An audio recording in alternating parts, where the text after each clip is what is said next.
James? Yeah. Okay, so we're at Rimshot Studios and they have this amazing Decca desk here, and it got me thinking about a drum technique that I was shown called the Decca tree on drums, but I believe it's probably not quite the original Decca tree. I love the sound of it anyway. It sounds great for like cool Motown drum sounds. And the idea is there's 3 mics. There's one on the top of the kit, one in front of the kit, and one on the side of the kit. And it's a mono technique. You just balance them up however you think sounds cool.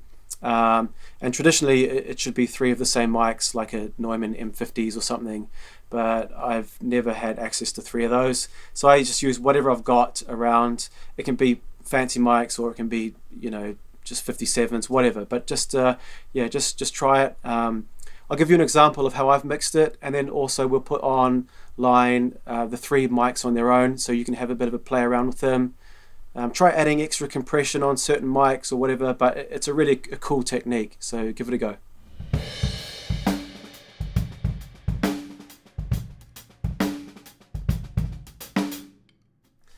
So we're out here in the drum room and I've got 3 mics set up. I've got 2 AEA 44s, which one is set up above the snare, and that is basically measured about 110 centimeters from the center of the snare. I then have another one in front of the drum kit, which basically from the center of the snare, and a third. I don't have 3 of these mics, so I'm just using a Telefunken U47, and that's from the side, exactly the same measurement from the side of the snare.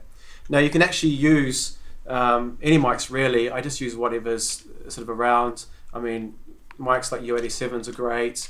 Originally the technique is using something like an M50 or something like that, but just try whatever you've got, it doesn't matter. It could be 57s. And these are just plugged into the Decca, and I have a little bit of top end and low end on the 2 ribbon mics just to give them obviously a bit of top end and a bit of low end. But yeah, take a listen and see what you think.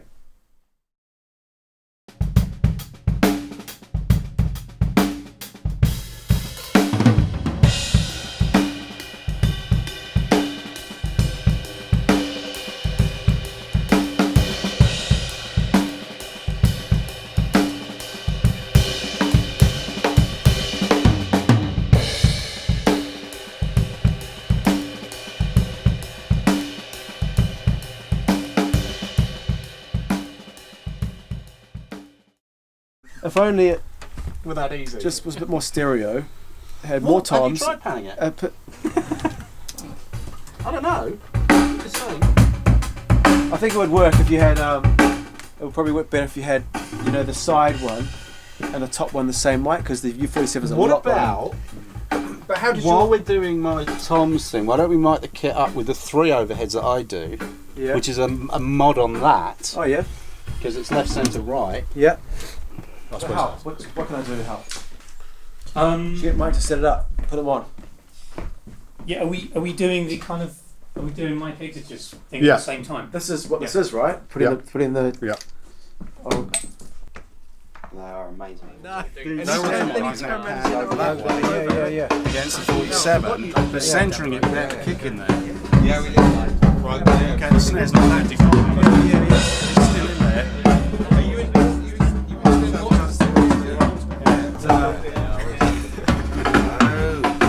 I haven't.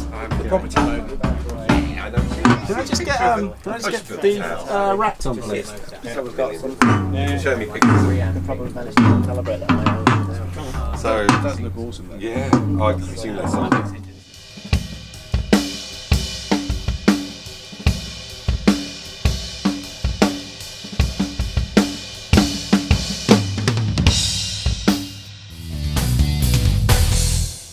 So, Clint's mic'd up the kit. It's a basic 3 microphone technique that he explained, which is great. Really nice, roomy, natural drum sound. If we're being critical in a modern context, we can't hear the toms speaking as well within the context of the sound. So what we've done is we've taken a couple of pretty normal dynamic, large diaphragm dynamic mics. Most people would know these from kick drums, sometimes vocals in the 60s and 70s. They're great decent capsule, similar to probably what the 421 has as a capsule, which is a tom mic of choice. We've thrown them up, mixed them in with the 3 mic technique. I've panned out on this occasion, I've panned out for my soundbite the overhead snare mic away from the centre and the 47 away from the centre in the opposite direction. It's just given the drums a little bit of width, and then position the tom mics in a similar place in the stereo field, and just kind of used these to bolster the tom sound in the mix. We checked phase against the rest of the kit.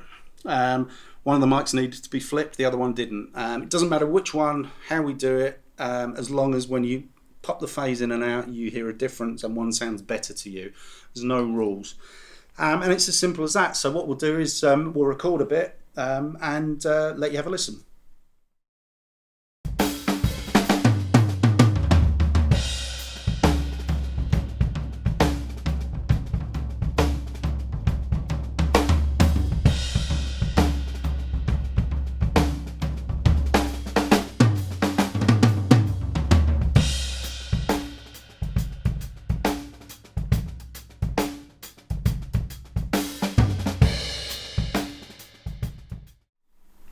Once more with feeling. Oh, I can't do feeling. We're getting some static, Mike. No.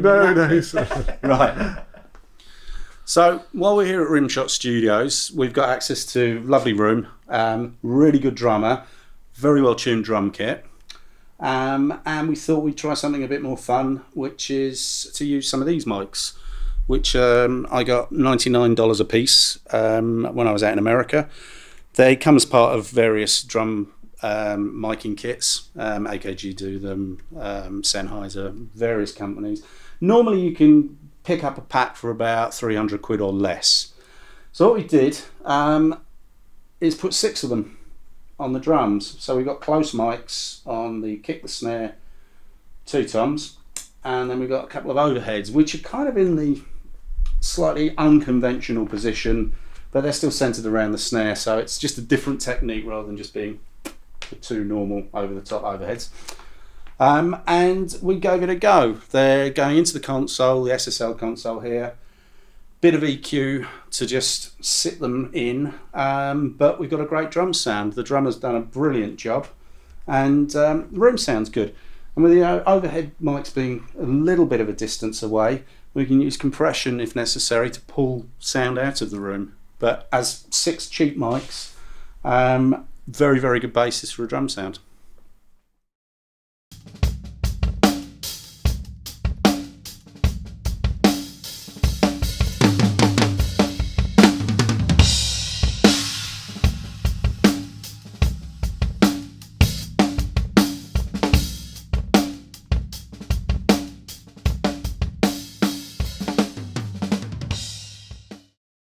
Bullshitting, basically. What are you saying? And people will discover that I actually don't know a thing. Yes, you do. Stop it.